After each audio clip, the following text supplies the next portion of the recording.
Hi viewers, welcome to our channel. ప్రస్తుతం మనతో పాటు దాము బాలాజీ గారు, సీనియర్ జర్నలిస్ట్ ఉన్నారు. వారితో ఒకసారి మాట్లాడదాం. సార్ నమస్కారం సార్. నమస్తే. సార్, ఒక బూడిద గొడవ కూటమిలో చిచ్చు పెట్టినట్టుగా తెలుస్తుంది సార్. అటు టీడీపీ జేసీ ప్రభాకర్ రెడ్డికి, బీజేపీ ఆదినారాయణ రెడ్డికి కొంతకాలంగా బూడిద గొడవ నడుస్తుంది. ఇది చంద్రబాబు నాయుడు దగ్గర పంచాయతీకి వెళ్ళినప్పుడు కూడా జేసీ ఎగ్గొట్టాడు, ఆ పంచాయతీకి రాలేదు అంటున్నారు. అసలు ఏంటి బూడిద గొడవ? మరి కూటమిలో ఇటువంటి గొడవల్ని చంద్రబాబు నాయుడు గారు ఏ విధంగా హ్యాండిల్ చేస్తారు? మరిన్ని కూడా వచ్చే అవకాశాలు ఉన్నట్టు కూడా తెలుస్తుంది కదా సార్. మీరేం చెప్తారు సార్ ఈ గొడవ గురించి?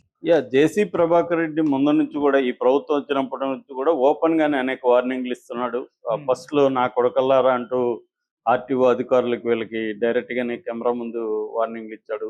దాని తర్వాత ఇసుక మద్యానికి సంబంధించి ఆ కాంట్రాక్టులకు కూడా వార్నింగ్ ఇచ్చారు. నాకు 15 to 20% ఇవ్వకుండా మీ బిజినెస్ ఇక్కడ నడవనీనని కూడా వార్నింగ్ ఇచ్చారు. అప్పట్లంతా కూడా చంద్రబాబు ఆయన మీద ఎటువంటి చర్యలు తీసుకోలేదు. దాంతో అతను ఇంకా రెచ్చిపోయి ఈ ఫ్లై యాష్ ఫ్లై యాష్ విషయంలో గొడవ పడడం మొదలుపెట్టాడు. అసలు ఏంటి గొడవ? చాలా మందికి ఇది ఫస్ట్లో ఏదో చిన్నది అనుకున్నారు, కానీ ఇది రాను రాను పెద్దదై నిన్న చంద్రబాబు దగ్గరే పంచాయతీ మొదలైంది. ఆ పంచాయతీకి జేసీ ప్రభాకర్ రెడ్డి రాలేదు, ఓన్లీ ఆదినారాయణ రెడ్డి వచ్చాడు. సో ఏంది గొడవ అనుకున్నప్పుడు, ఇది ఆర్టీపీపీ అంటారు, రాయలసీమ థర్మల్ పవర్ ప్లాంట్. ఈ ఆర్టీపీసీ అనేది మనకి రాయలసీమలో ఒక ఇంపార్టెంట్ ఇది. దీనికోసం పోరాడిన వ్యక్తి రమణారెడ్డి అన్నమాట. ఆ రమణారెడ్డి పేరుతోనే డాక్టర్ రమణారెడ్డి పేరు కూడా ఇది మళ్ళీ 2023లో మార్చారు. Doctor Ramana Reddy Rayalaseema thermal power plant అని పేరు మార్చారు. ఎందుకంటే ఈయన 1985లోనే కన్నీటి గాథ అనే పేరుతో రాయలసీమలో ఉండే ఇబ్బందులు, ప్రాబ్లమ్స్ని ఆయన బుక్కుగా రాశాడు, కొంత పోరాటం చేశాడు. ఇట్లాంటి థర్మల్ పవర్ ప్లాంట్ పెట్టాలి అని ఆయన ఎప్పటి నుంచి చేశాడు. అందుకని ఎర్రగుంట్లలో ఇది పెట్టారు. ఎర్రగుంటలు అనేది జమ్మలమడుగు నియోజకవర్గం కిందకి వస్తుంది. ఇప్పుడు ఏంటంటే ఈ ఆర్టీపీపీ కింద అదేంది బొగ్గుతో తయారు చేసే విద్యుత్, ఎలక్ట్రిసిటీ, థర్మల్ విద్యుత్. అంటే మన దేశంలో 120 ప్లాంట్స్ ఉన్నాయన్నమాట పెద్దలు. ఈ 120 ప్లాంట్స్ 2,20,00,000 టన్నులు పర్ ఇయర్కి ఈ ఫ్లై యాష్ అనేది బయటకు వస్తుంది. ఎందుకంటే బొగ్గుతో చేయడం వల్ల బొగ్గులో నుంచి ఫ్లై యాష్ బూడిద వస్తుంది. ఆ బూడిద ఫ్రీ అక్కడ వాళ్ళు బయటపడేస్తారు. దాన్ని తెచ్చుకునే సిమెంట్ ఫ్యాక్టరీలకి వాడతారు ప్రధానంగా. మామూలుగా దాన్ని ఒకటి పోర్ట్లాండ్ సిమెంట్ కాంక్రీట్గా ఉపయోగిస్తారు, పీసీసీ అంటాం కదా, కాంక్రీట్గా ఉపయోగిస్తారు, సిమెంట్ ఫ్యాక్టరీలలో వాడతారు. తర్వాత సాయిల్ అండ్ రోడ్ బేస్ స్టెబిలైజర్గా వాడతారు. తర్వాత ఫ్లోవబుల్ ఫిల్స్ అంటారు, ఫ్లోవబుల్ ఫిల్స్కి వాడతారు. తర్వాత అస్ఫాల్ట్ ఫిల్లర్గా వాడతారు అనమాట. దాదాపు 15 to 30% సిమెంట్ సేవ్ అవుతుంది ఇది కానీ వాడితే. అందువల్ల సిమెంట్ ఫ్యాక్టరీలో దీని డిమాండ్ ఉంది. ఇంకా ఎప్పటి నుంచో ఇదేంటంటే ఇటు జమ్మలమడుగు ఏరియాలో ఉంది కాబట్టి జమ్మలమడుగు ఎమ్మెల్యే మనుషులే కాంట్రాక్టర్లుగా ఉంటారు. అక్కడ ఆ ఫ్లై యాష్ని లోడు చేయడం, కూలీలు అవి మెయింటైన్ చేయడం అంతా వీళ్ళు చేస్తుంటారు. దీన్ని సిమెంట్ ఫ్యాక్టరీలు దగ్గరలో ఉండే తాడిపత్రిలో ఉన్నాయి, మన అల్ట్రాటెక్ సిమెంట్ ఫ్యాక్టరీ లాంటివి ఉన్నాయన్నమాట. వాళ్ళకి అక్కడున్న ఎమ్మెల్యేలు ఇక్కడ నుంచి తీసుకెళ్ళి సప్లై చేస్తుంది. ఇలా ఇద్దరు పంచుకుంటుంటారు. ఏది ఇటు జమ్మలమడుగు ఎమ్మెల్యే, తాడిపత్రి ఎమ్మెల్యే, వీళ్ళిద్దరూ పంచుకోవడం అనేది ఎప్పటి నుంచో ఉంటుంది, సామరస్యంగా వెళ్తున్నది. ఈవెన్ వైసీపీ ఉన్నప్పుడు కూడా అక్కడ తాడిపత్రి ఎమ్మెల్యే పెద్దారెడ్డి, ఇటు జమ్మలమడుగు ఎమ్మెల్యే సుధీర్ రెడ్డి ఇద్దరు ఒక అవగాహనతో జరిగేది. ఈయనకి వాటా ఇచ్చేవాళ్ళు సుధీర్ రెడ్డికి, వాళ్ళు తీసుకెళ్ళి పెద్దారెడ్డి వాళ్ళు అమ్ముకునేవాళ్ళు. ఇప్పుడు ఏమైంది, పెద్దారెడ్డి పోయాడు, సుధీర్ రెడ్డి పోయాడు. పెద్దారెడ్డి బదులు అక్కడ జేసీ ప్రభాకర్ రెడ్డి వచ్చాడు. ఇక్కడేమో ఆనం కాదు, ఆయన ఆదినారాయణ రెడ్డి ఎవరు, బీజేపీలో. ఒకప్పుడు ఆయన వైసీపీ నుంచి తెలుగుదేశంకి వెళ్ళి బీజేపీలోకి వెళ్ళాడు, బీజేపీ నుంచి ఆయన గెలిచాడు. సో ఆదినారాయణ రెడ్డి అక్కడ ఉన్నాడు. తన మనుషులు సంజీవ్ రెడ్డి ఇలాంటి కాంట్రాక్టులు అక్కడ చూసుకుంటాడు. ఇప్పుడు ఏం చేయాలి, మామూలుగా జేసీ ప్రభాకర్ రెడ్డి ఆదినారాయణ రెడ్డితో మాట్లాడుకొని ఆదినారాయణ రెడ్డికి వాటా ఇచ్చి వెళ్ళాలి. ఈ పని జేసీ ప్రభాకర్ రెడ్డి చేయట్లా. వీళ్ళకి ఇంకా బకాయిలు, వీళ్ళ కూలీలకి అది కూడా 80 లక్షల వాళ్ళకి బకాయిలు పెట్టారు, వీళ్ళకి వాటాలు ఇవ్వట్లేదు. దాంతో వీళ్ళకి కాలింది. నువ్వు మా ఏరియాలో వచ్చి ఈ బూడిద మాది లోకల్, ఇక్కడ మా నియోజకవర్గంలో ఉన్నప్పుడు దాని వనరుల మీద మాకు ఆధిపత్యం ఉంటుంది, మా వాళ్ళకి డబ్బులు ఇచ్చి తీసుకెళ్ళాలి, నువ్వు అది చేయకుండా నువ్వు ఎవడు తీసుకెళ్ళడానికని వీళ్ళు అబ్జెక్ట్ చేసి ఆపేయడం మొదలుపెట్టారు.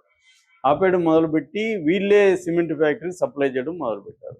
దాంతో జేసీ దివాకర్ రెడ్డికి సహజంగానే ఆయనకి కొంత కోపిస్ట్ కూడా మనిషి, దాంతో కోపం వచ్చింది.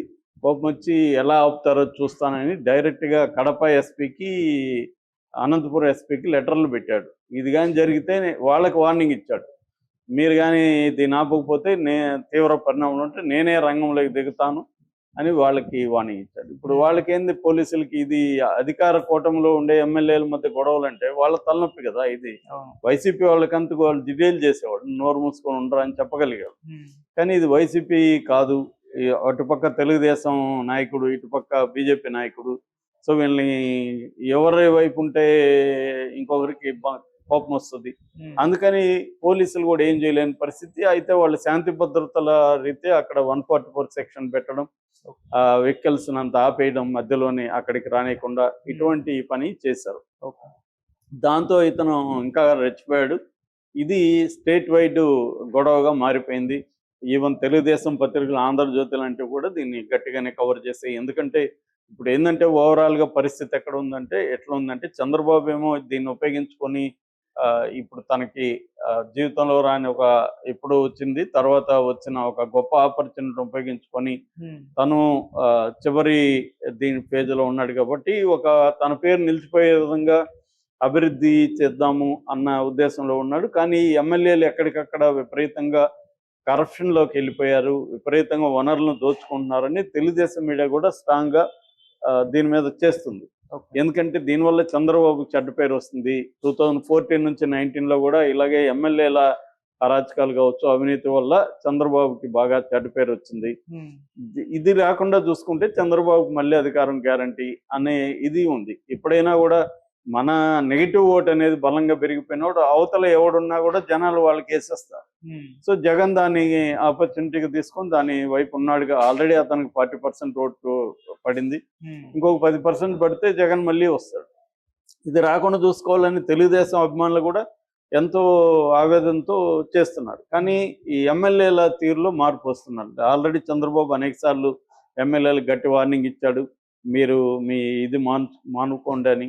కానీ ఎవరు వినే పరిస్థితులు లేదు. వాళ్ళ వైపు నుంచి ఆలోచించినప్పుడు వాళ్ళు ఏంటంటే, మేము ఎన్నికల్లో ఇంత డబ్బులు ఖర్చు పెట్టాం, మళ్ళీ ఎన్నికల్లో డబ్బులు ఖర్చు పెట్టాలి, ఇప్పుడు జమిల ఎన్నికలు వస్తే మాకు టైం కూడా ఉండదు, కాబట్టి దొరికినట్టుగా దోచుకోవాలనేది వాళ్ళ పద్ధతి ఉంది. దీనివల్ల ఇది ప్రాబ్లం వస్తుంది. ఇక్కడ ఏంటంటే ఈ ఎన్టీపీపీలో రోజుకి 4000 టన్నుల వైట్ ఫ్లై యాష్ అంటారు దాన్ని. ఈ వైట్ ఫ్లై యాష్ రోజుకి 4000 టన్నులు రిలీజ్ అవుతుంది. సో ఇది కాస్ట్లీ వ్యవహారం. ఇంత సిమెంట్కి ఇస్తారు కాబట్టి సిమెంట్లో దీనివల్ల నేను ఇందాక చెప్పినట్టుగా 15 to 30% సిమెంట్ సేవ్ అవుతుంది. సో మంచి డబ్బులు ఉంది ఇక్కడ. సో ఇప్పుడు వీళ్ళ డిమాండ్ ఏంటి, ఆదినారాయణ రెడ్డి డిమాండ్ ఏంటంటే, మీరు ఇప్పుడు మా వాళ్ళకి ఇవ్వాల్సిన బాకీలు ఏవైతే ఉన్నాయో అవి 80 లక్షలు ఇవ్వండి, అట్లాగే 50% షేర్ ఇవ్వండి మీరు తీసుకెళ్లే దాంట్లో అనేది వీళ్ళు చెప్తున్నారు. దానికి జేసీ ప్రభాకర్ రెడ్డి ఒప్పుకోకుండా మీరు నన్ను ఆపేంత మనగాళ్ళ మీరు ఎలా ఆపుతాను చూస్తాను. ఆదినారాయణ రెడ్డి గతంలో అక్కడ అదాని దీని మీద కూడా, ప్లాంట్ మీద కూడా వెళ్ళాడని వార్తలు వచ్చాయి. నేనేమన్నా అదాని అనుకుంటున్నావా, నువ్వు చేస్తాను చూస్తా ఉండడానికి ఆయన, ఎందుకంటే ఆయన ఫ్యాక్షనిస్టు జేసీ ప్రభాకర్ రెడ్డి అని బెదిరిస్తున్నాడు. రెండోది, మీరు ప్లే యాష్ని ఇక్కడికి ఎలా సరఫరా చేస్తారో చూస్తాను, మీ వెహికల్స్ ఎలాగా తాడిపత్రిలోకి ఎంటర్ అవుతాయో చూస్తానని కూడా ఆయన బెదిరిస్తున్నాడు. ఆయన ఏదన్నా బెదిరింపే, మన జనాలను కూడా డైరెక్ట్గా బెదిరిస్తున్నాడు. ప్రతి ఒక్కరిని ఆయన బెదిరిస్తాడు. ఆయన అంటే అదేదంటారు, మంచి రౌడీ లాగా బిహేవ్ చేస్తుంటాడు.